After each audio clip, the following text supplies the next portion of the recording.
السلام علیکم۔ نامعلوم لاش کی کہانی۔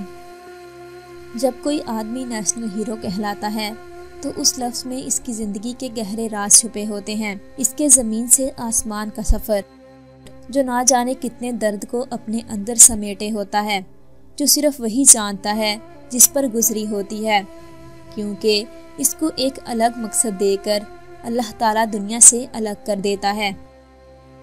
ایسے ہی ایک نیک سیرت شخص کی کہانی میں آپ کو سنانے جا رہی ہوں، جنہوں نے اپنی ساری زندگی انسانیت کے خدمت میں صرف کر دی۔ ہم بات کر رہے ہیں جناب محترم عبدالستار عیدی کی، جن کی تعظیم کے لیے ہمارے پاس الفاظ نہیں۔ آج ہم ان کی زندگی سے ایک عبرت انگیز واقعے کو بیان کریں گے، جس کے شاہد خود عبدالستار عیدی ہیں۔ حیرت اور عبرت کا نشان بنا یہ واقعہ عیدی صاحب نے ایک انٹرویو میں بیان فرمایا۔ واقعہ کچھ یوں ہے۔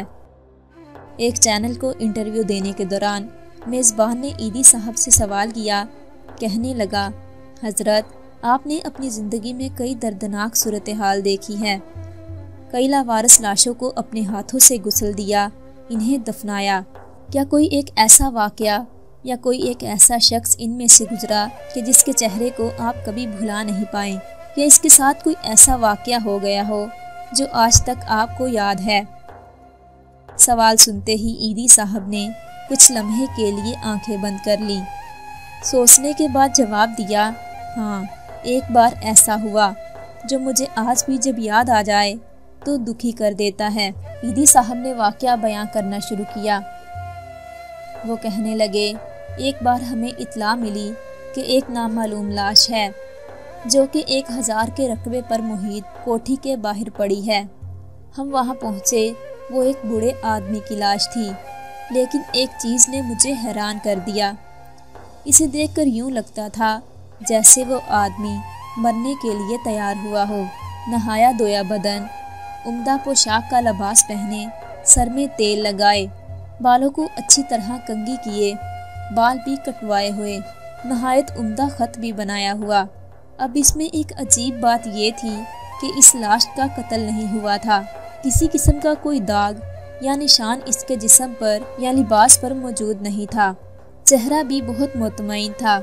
ابھی ہم اس لاش کے پاس کھڑے یہ سب دیکھ رہے تھے، اچانک ایک بڑی گاڑی آ کر رکی اور بہت تیزی سے اس سے ایک نوجوان باہر آیا اور جلدی جلدی میرے ہاتھ پہ ایک لفافہ تھمایا اور کہنے لگا، انہیں ٹھیک سے دفنا دیجیے گا۔ ابھی وہ لڑکا اتنا کہہ ہی پایا تھا کہ گاڑی میں موجود ایک عورت کی آواز آئی، جس نے کہا، جلدی کرو فلائٹ کے لیے لیٹ ہو جائیں گے۔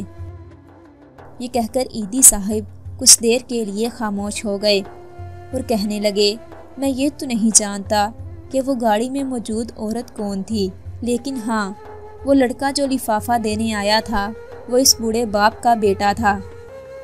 اس لڑکے کی آنکھوں کے سامنے جو لاش پڑی تھی وہ اس کے باپ کی تھی، جس نے شاید اسے کبھی تنہا نہ چھوڑا ہو، اور آج جب کہ قسمت نے اپنا رخ لیا کہ جس دن اس نے بیرون ملک جانا تھا، اس کے والد کا غالباً دل کا دورہ پڑنے سے انتقال ہو گیا تھا، اور اس کے بیٹے کے پاس اتنا بھی وقت نہ تھا کہ اپنے باپ کے جنازے کو کندھا دے سکے، لیکن دل کے کسی گوشے میں باپ کی شفقت شاید موجود تھی، جو اس نے اپنے لفافے میں اپنے والد کے کفن و دفن کے لیے کچھ پیسے دیے تھے۔ مگر تعجب اس خاتون پر جو اسے ایسے کرنے کی اجازت دے دی تھی۔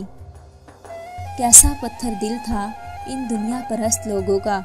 یہ واقعہ عیدی صاحب نے بیان فرمایا، جس کو سن کر ہر دل خون کے آنسو رویا، کہ شاید وہ 1000 گز کوٹھی کا مالک جو آج اپنے ہی دروازے میں مردہ حالت میں بیٹھا تھا، کہ کوئی اللہ کا بندہ آئے اور انہیں ان کی آخری آرام گاہ تک لے جائے۔